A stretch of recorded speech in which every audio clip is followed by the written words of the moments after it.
나의 가정을 천국으로 라는 제목으로 말씀의 은혜를 나누겠습니다. 하나님은 우리 인류의 조상 아담에게 가정을 만들어 두시고 그리고 그 가정을 에덴에 두셨습니다. 에덴은 낙원이라는 뜻입니다.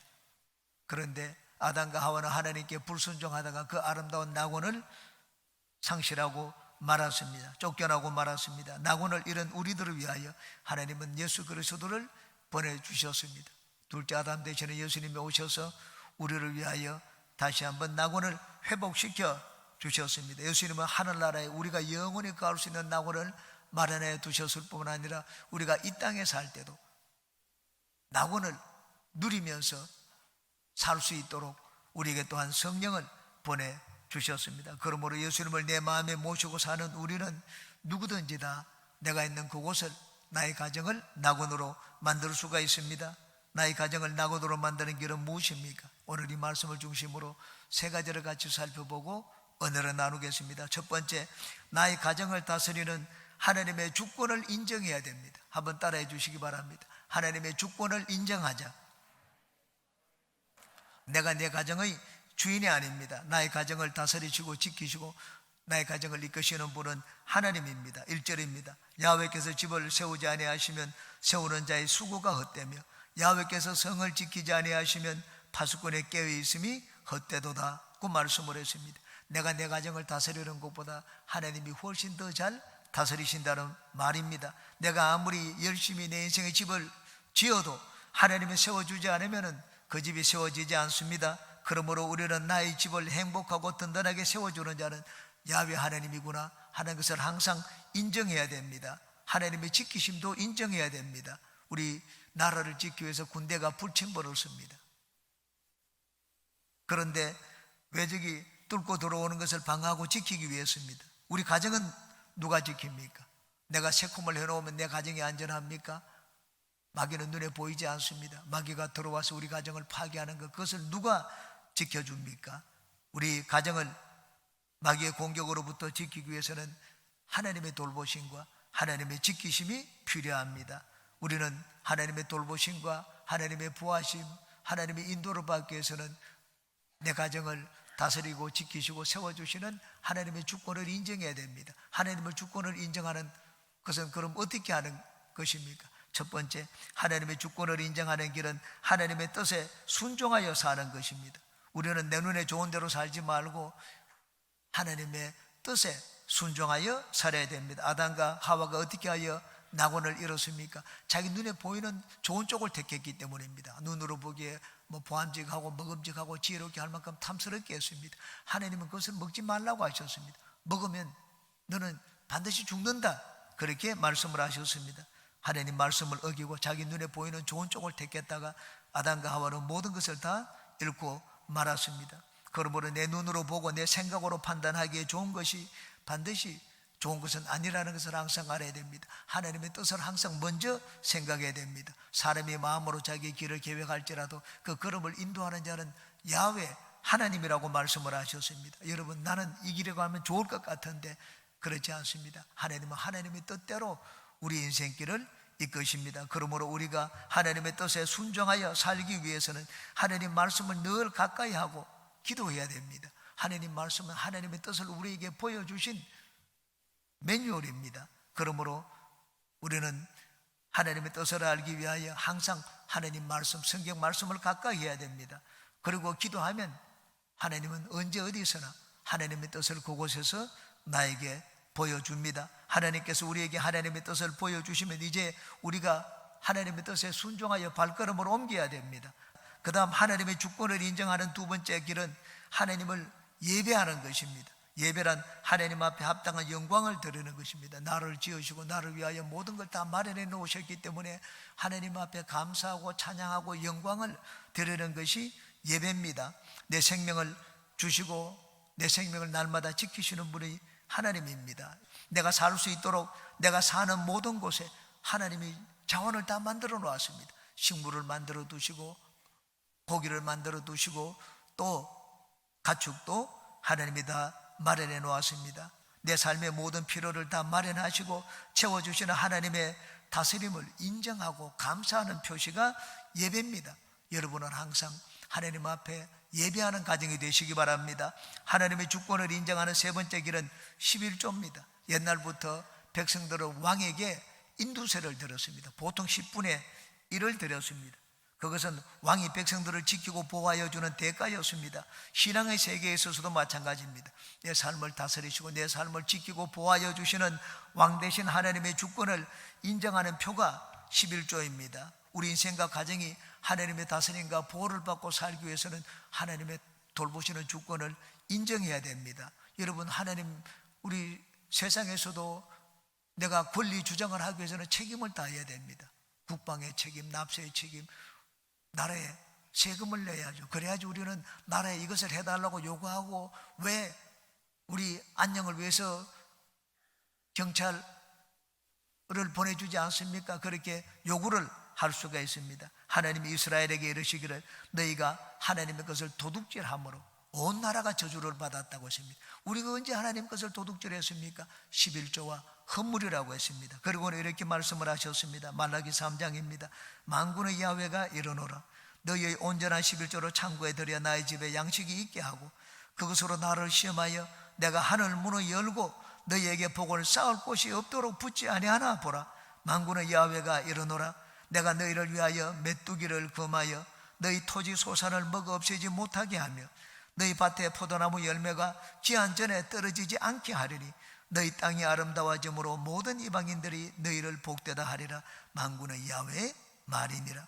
하나님이 농사를 지었는데 그 농사를 지켜주시겠다고 말씀을 하셨습니다. 예수님이 말씀을 하셨습니다. 너희들은 물질과 하나님을 겸하여 생길 수가 없다고 했습니다. 하나를 중히 여기면 하나를 가볍게 여기고 이것을 또 중히 여기면 저것을 가볍게 여긴다고 했습니다. 여러분, 내가 물질도 사랑하고 하나님도 섬길 수가 없습니다. 내가 물질을 신으로 섬기지 않고 하나님을 최고로 여깁니다. 하나님을 내 삶의 제1순위로 여깁니다. 하나님 표시가 무엇입니까? 하나님 앞에 물질을 포기하는 것입니다. 여러분은 하나님의 뜻에 순종하여 살며 하나님을 예배하며 온전한 11조를 드림으로 하나님의 주권을 인정하는 가정을 이루시기를 주님의 이름으로 축원합니다. 두 번째, 하나님의 은혜로 사는 가정이 되어야 됩니다. 한번 따라해 주시기 바랍니다. 하나님의 은혜로 사는 가정이 되자.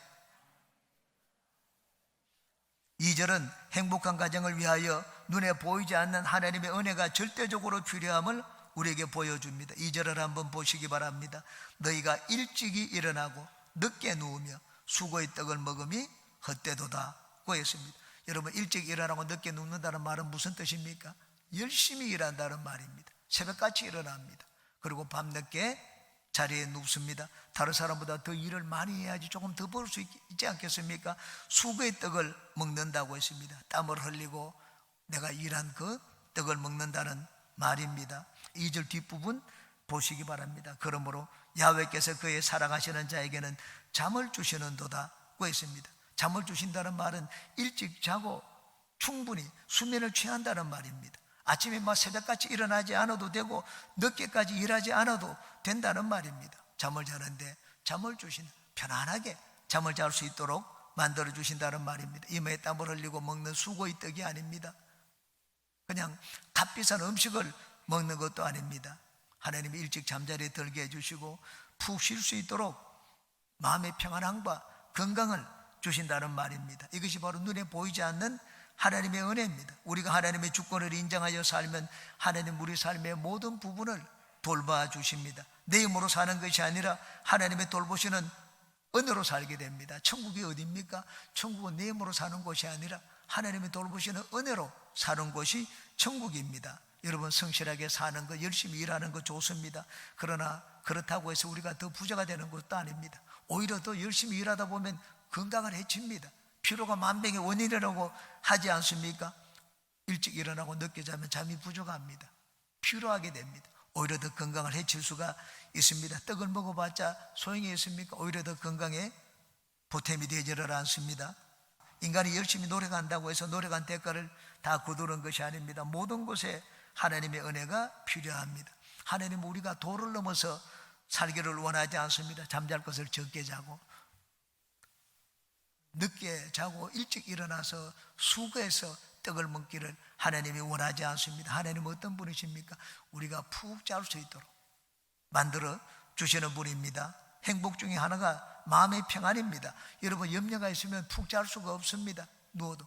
하나님은 사랑하시는 자에게 잠을 준다고 했습니다. 눕기만 하면 잠이 든다는 말입니다. 마음의 염려가 없다는 말입니다.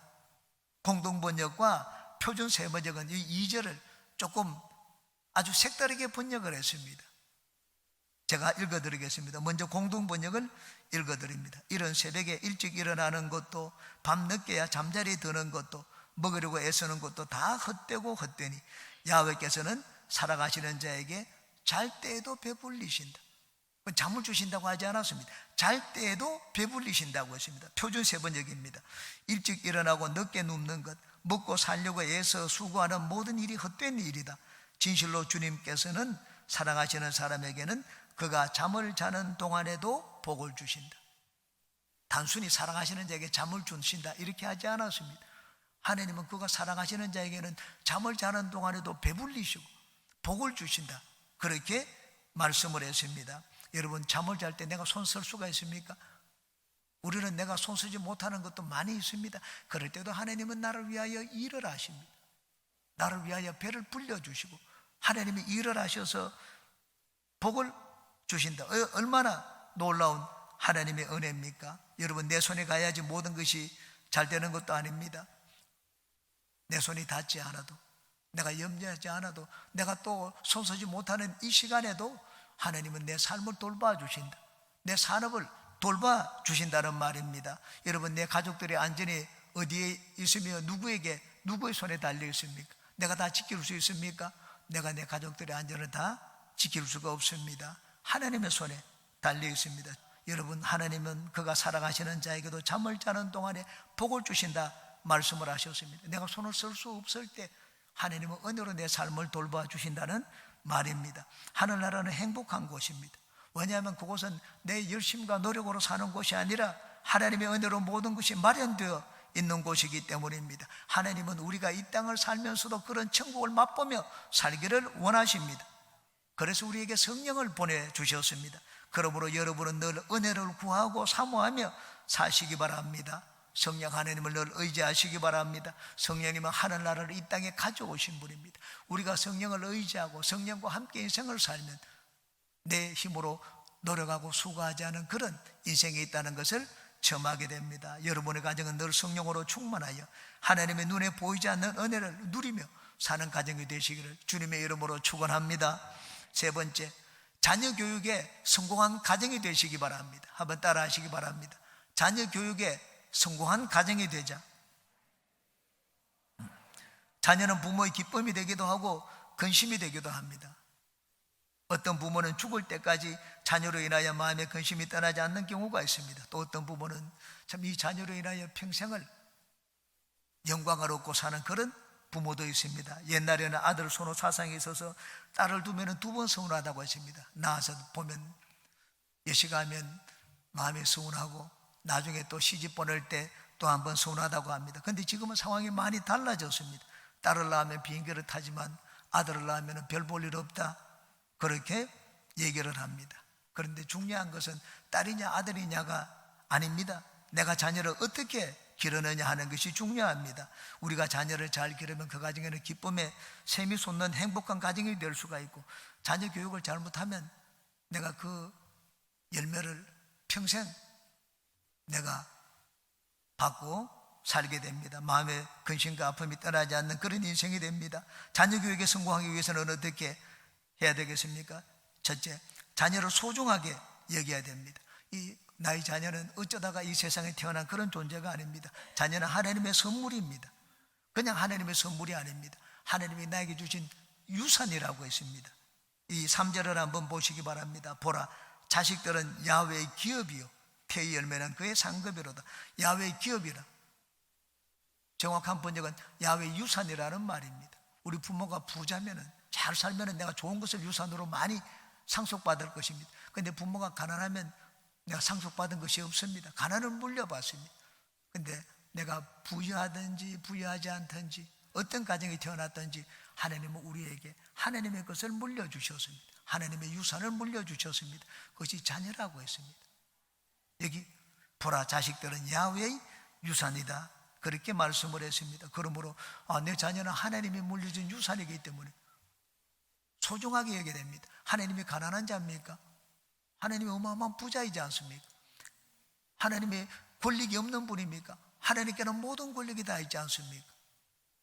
말 한마디면은 모든 것을 하실 수 있는 분이 하나님이지 않습니까? 그 하나님이 나에게 하나님의 유산을 물려주셨습니다. 그러므로 하나님이 나에게 유산으로 물려주신 자녀를 소중하고 가치 있게 여겨야 됩니다. 함부로 학대하면 안 됩니다. 폭행하면 안 됩니다. 우연히 이 땅에 태어났다고 생각해서도 안 됩니다. 혹시 장애를 가졌더라도 하나님이 물려주신 유산이라고 생각해야 됩니다. 하나님이 왜 나에게 장애가 있는 자녀를 주셨습니까? 하나님의 뜻이 있기 때문입니다. 1968년에 스웨덴의 중남부 하보 마을에서 한 아이가 태어났는데 두 팔이 없습니다. 다리가 있는데 한쪽 다리가 짧습니다. 진짜 중증 장애를 가진 아이가 태어났습니다. 레나 마리아였습니다. 부모는 독실한 기독교인이었습니다. 그 병원의 의사가 이 아이를 기르지 말고 보호소에 맡기라고 권유를 했습니다. 그렇지만 이 아이 부모는 달랐습니다. 하나님이 우리에게 주신 생명이라고 했습니다. 하나님이 주신, 우리에게 주신 생명이라고 했습니다. 그래서 그 아이를 길렀습니다. 3살 때부터 수영을 시작했습니다. 스웨덴 대표로 나가서 세계 장애자 수영 선수권 대회에서 4개의 금메달을 땄습니다. 두 팔이 없습니다. 두 팔로 이 주전자 물도 끓이고 그 물로 커피도 타 마십니다. 발도 온전하지 않습니다. 발가락으로 뜨개질을 합니다. 발로 악보를 씁니다.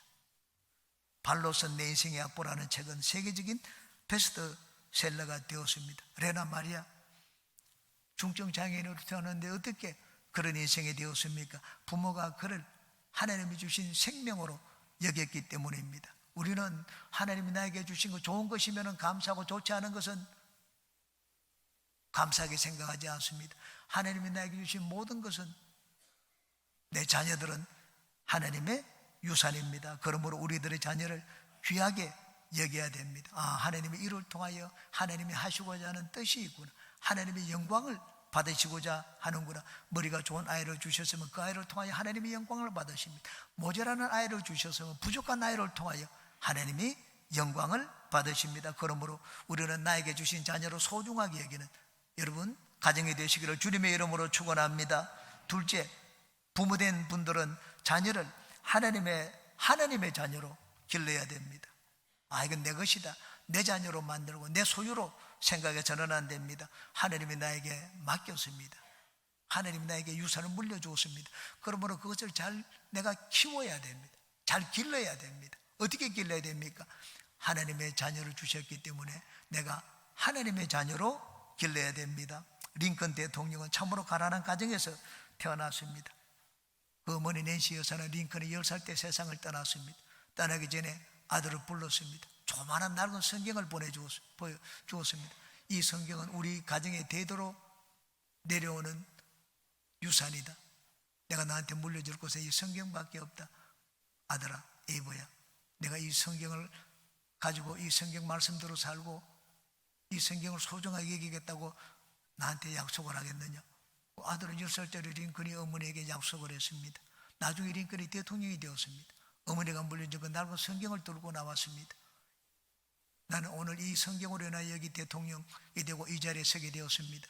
내가 대통령으로 이 나라를 이끌어갈 때 하나님 말씀으로 이끌어가겠습니다. 그렇게 얘기를 했습니다. 어머니가 링컨은 하나님의 자녀로 키운 결과 링컨은 하나님의 영광을 나타내고 그 부모의 이름을 빛내는 영광스러운 인물이 되었습니다. 우리는 다 우리 자녀들이 잘 되기를 바랍니다. 그래서 자녀들을 위해서 부모는 많은 것을 희생합니다.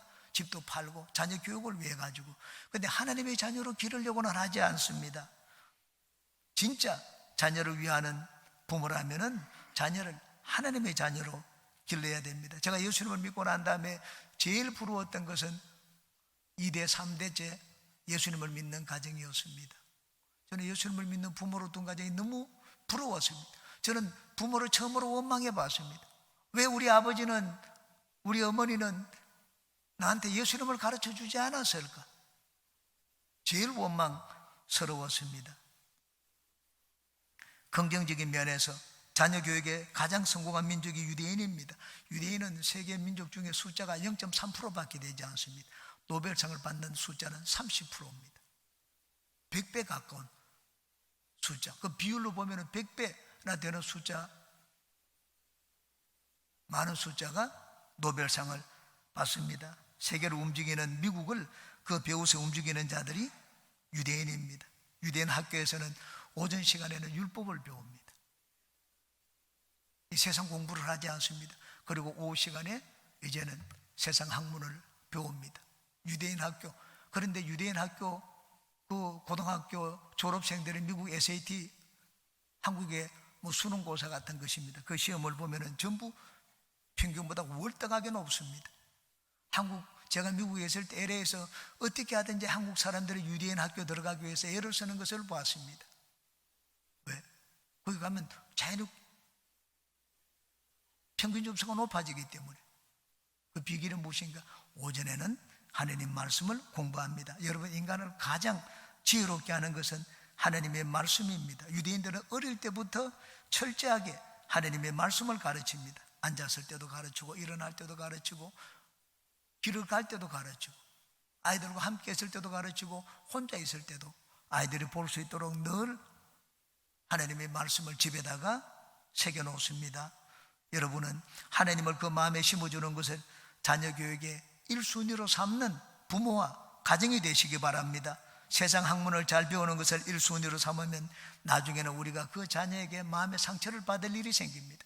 그런데 하나님을 잘 믿는 자녀로 길러두면 그렇지 않습니다. 세 번째, 하나님의 자녀로 기른 자녀들은 부모를 잘 복양합니다. 여기 5절 보시기 바랍니다. 이것이 그의 화살통에 가득한 자는 복되도다. 그들의 성문에서 그들의 원수와 담판할 때 수치를 당하지 아니하리로다고 했습니다. 자식이 많은 자들은 부모가 어려움을 당할 때 자식들이 부모에게 힘이 되어준다는 말입니다. 하나님의 자녀로 잘 자란 자녀들은 부모가 어려움을 당하거나 노년이 되어서 힘이 없을 때 부모에게 힘이 되어주시고 기쁨이 되어줍니다. 부모와 자녀가 한 집에서 같이 사느냐 떨어져 사느냐 그것이 중요하지를 않습니다. 하나님이 누구시며 어떠한 분인지를 어릴 때부터 가정에서 잘 배운 자들은 커서 부모님을 함부로 대하지 않고 부모님의 은혜를 잊어버리지 않습니다. 부모가 어려움을 당할 때 항상 부모 곁에 있습니다. 부모를 도와줍니다. 가정의 천국이 되기 위해서는 부모가 믿는 하나님이 자녀가 믿는 하나님이 되어야 됩니다. 하나님이 가정의 주인이 되고 가족들 각자의 마음의 주인이 되어야 됩니다. 하나님을 최고로 여겨야 됩니다. 세상 물질보다 하나님을 더 귀하게 여겨야 합니다. 세상 학문보다 하나님의 말씀을 더 우선시해야 됩니다. 가치와 이 우선순위에 있어서 신앙의 세대차가 없어야 됩니다. 여러분의 가정은 하나님을 제일로 가치 있게 여기고 부모는 자녀를 소중하게 여기고 자녀는 부모를 공경하고 복양하여 하나님이 다스리시는 천국을 체험하며 사는 가정을 만드시기를 주님의 이름으로 축원합니다.